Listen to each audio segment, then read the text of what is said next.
दोस्तों नमस्कार, जय हिंद, वंदे मातरम। आप सभी का स्वागत है आपके अपने चैनल गोल्डन पाठशाला में। दोस्तों इस वीडियो में जवाहर नवोदय विद्यालय प्रवेश परीक्षा 2024 जिसका एग्ज़ाम आज के दिन 10 फरवरी 2024 को संपन्न हुआ है। आशा है कि आप सभी का पेपर बहुत ही अच्छा रहा होगा। आज के इस वीडियो में हम इसके आंसर की के बारे में बात करेंगे।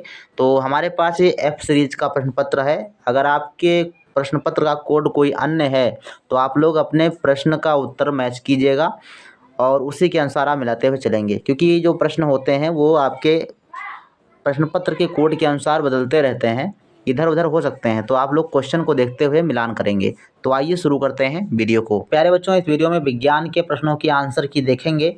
आप सभी लोग अपने मोबाइल से वीडियो की क्वालिटी थोड़ा सा बढ़ा लीजिए ताकि आपको साफ दिखाई दे। तो 66 नंबर प्रश्न बच्चों पूछा गया था कि कोई प्रकाश किरण किसी समतल दर्पण के परावर्तक पृष्ठ के किसी बिंदु पर इस प्रकार आपतन करती है कि आपतित किरण और परावर्तित किरण के बीच का कोण 120 है। तो इस प्रश्न का जो बच्चों सही आंसर है वो 140 होगा। डी आंसर आपका सही जवाब होगा।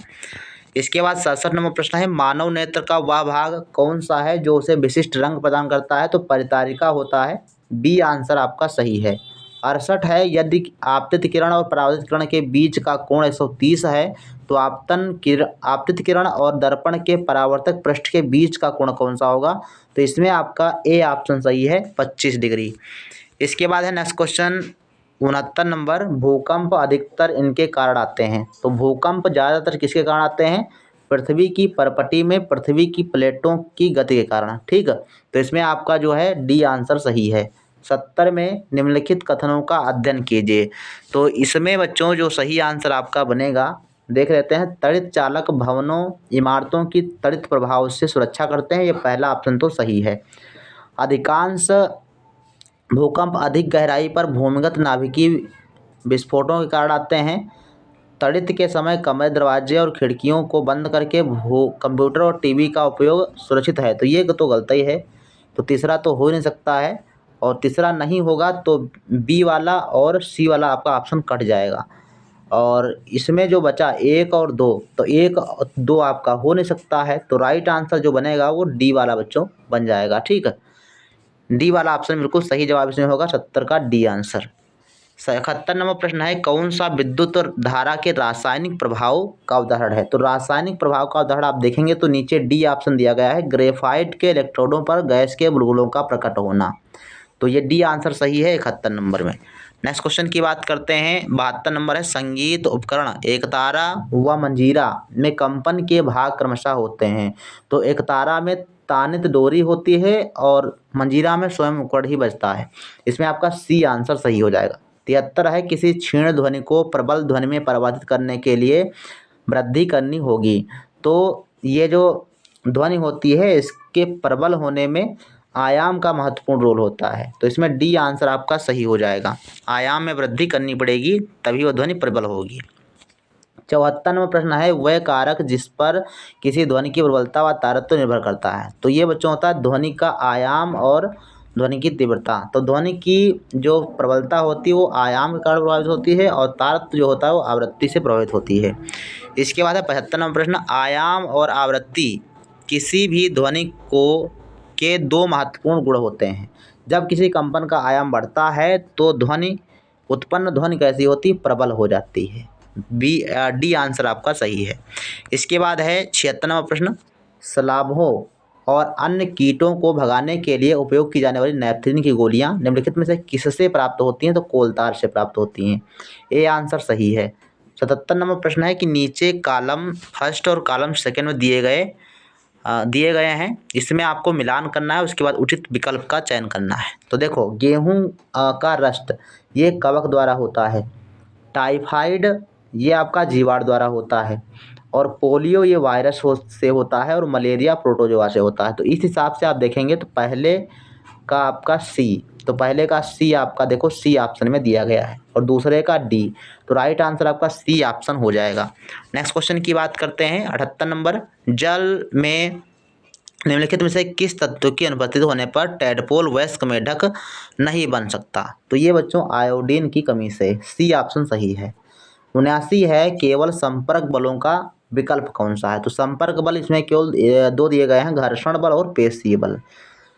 80 नंबर है एक आयताकार बॉक्स जिसकी लंबाई 30 सेंटीमीटर, चौड़ाई 15 सेंटीमीटर है, ऊंचाई 10 सेंटीमीटर। तो ये वाला प्रश्न का जो आंसर है बच्चों, ये आपका हो जाएगा समान प्रणोद, ये सी ऑप्शन सही हो जाएगा, विभिन्न प्रणोद परंतु समान दाब, सी ऑप्शन सही हो जाएगा। 81 नंबर प्रश्न है कि किशोरावस्था में निम्नलिखित में से कौन सा परिवर्तन नहीं होता। तो ये बच्चों त्वचा का रंग जो है ये नहीं बदलता है, ये परिवर्तन नहीं होता, इसमें डी आंसर सही हो जाएगा। इसके बाद है नेक्स्ट क्वेश्चन, कॉलम फर्स्ट और कॉलम सेकंड का मिलान करके सही मिलान चुनिए। तो इसमें जो सही मिलान है वो बताना है।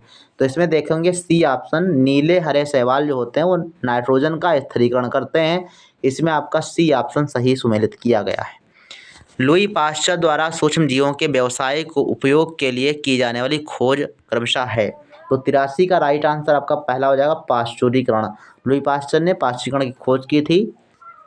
इसके बाद है 84 नंबर क्वेश्चन, दो फसलों के उस समूह को चुनिए जिन्हें भूमि में पोषक तत्वों की पुनः पूर्ति के लिए एक के बाद दूसरी को खेत में उगाया जाता है।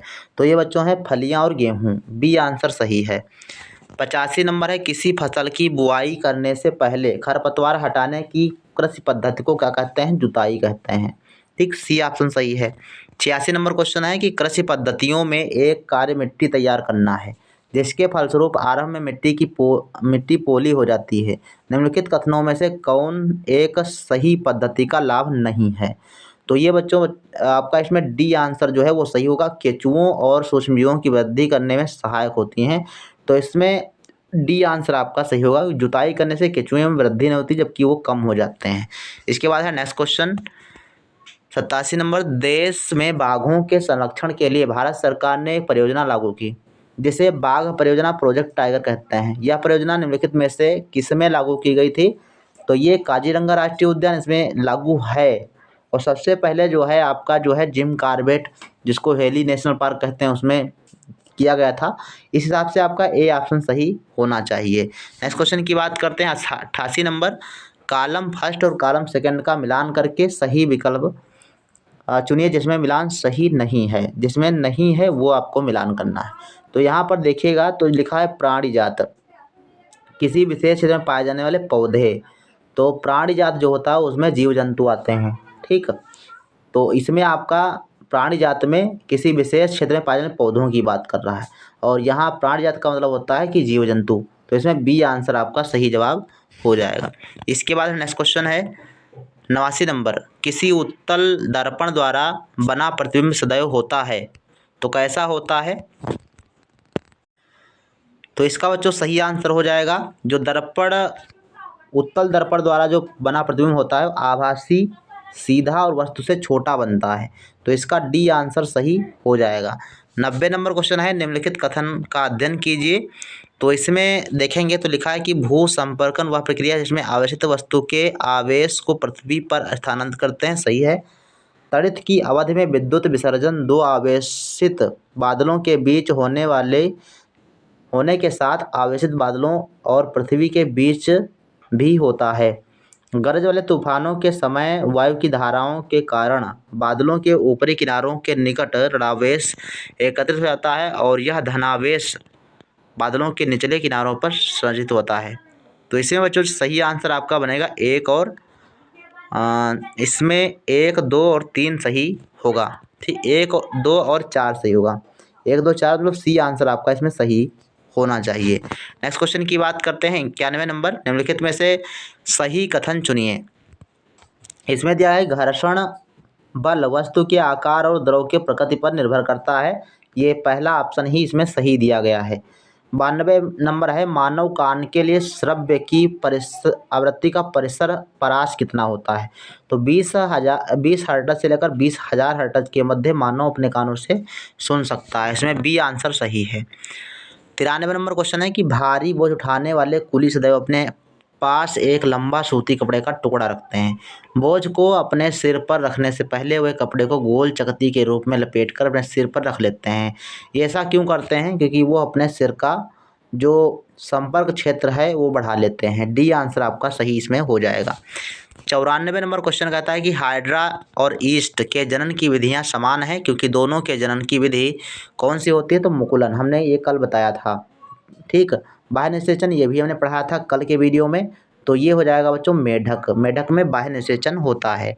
96 नंबर क्वेश्चन है कि कौन किसी व्यक्ति में शर्करा को नियंत्रित करने वाले हार्मोन्स का उत्पादन करता है? तो अग्न्याशय। बी आंसर आपका सही हो जाएगा। 97 नंबर क्वेश्चन है कि कॉलम फर्स्ट में दिए गए मानव मादा जनन तंत्र के अंगों का मिलान कॉलम सेकंड में दिए गए कार्यों से कीजिए। तो इसमें देखो जो अंडाशय होता है वो मादा युग्मक का निर्माण करता है, तो पहले का बी सही है। इस हिसाब से आपका डी ऑप्शन बनेगा। आप देख लेते हैं फैलोपियन नलिका, ये दूसरे का सी। तो दूसरे का सी मतलब विकसित अंडाणु का मोचन, ये सही है। और तीसरे का ए हो जाएगा। तो बिल्कुल आपका डी आंसर सही हो जाएगा इसमें। 98 है कि निम्नलिखित में से कौन एक ईंधन का ऊष्मीयमान सर्वाधिक है? ये सीएनजी का सबसे ज़्यादा होता है। वनोन्मूलन का परिणाम क्या होता है? तो वायुमंडल में कार्बन डाइऑक्साइड के स्तर में वृद्धि होती है। 100 नंबर क्वेश्चन है कॉलम फर्स्ट को कॉलम सेकंड से मिलाना है और सही मिलान को चुनना है। तो इसमें देखो मिलान अगर करें हम तो डीजल जो है भारी मोटर वाहनों में यूज होता है, ठीक है। पेट्रोल जो होता है निर्जल धुलाई और ड्राई क्लीनिंग के लिए विलायक के रूप में कार्य करता है। इसके अलावा बिटुमिन ये आपका जो है पेंट का कार्य करता है और पैराफिन मोम वैसलीन का काम करता है। तो इसमें पहले का डी देखो जो जिस ऑप्शन में है, तो पहले का डी जो है आपका ए में है और ये सी में है, ठीक। और पहले का ये हो जाएगा और दूसरे का आपका सी। तो दूसरे का सी किस में है? दूसरे का सी तो दोनों ऑप्शन में दिया गया है। और तीसरे का ए देखेंगे तो तीसरे का ए आपका जो है सी वाले ऑप्शन में दिया गया है, ठीक। और चौथे का बी भी तीसरे ऑप्शन में सी ऑप्शन में दिया गया है। तो सी ऑप्शन सही होगा, ए गलत हो जाएगा। C option is the right answer, ठीक। इस प्रकार से बच्चों ये रहे आपके विज्ञान के प्रश्नों की आंसर की। इसी प्रकार से और वीडियो देखने के लिए चैनल को सब्सक्राइब करें। आपको लगातार सभी जो है हिंदी, अंग्रेजी और गणित के प्रश्नों की आंसर की मिलेगी। आप सभी लोग चैनल को जरूर सब्सक्राइब कर लें, साथ ही बेल आइकन को जरूर प्रेस कर लें।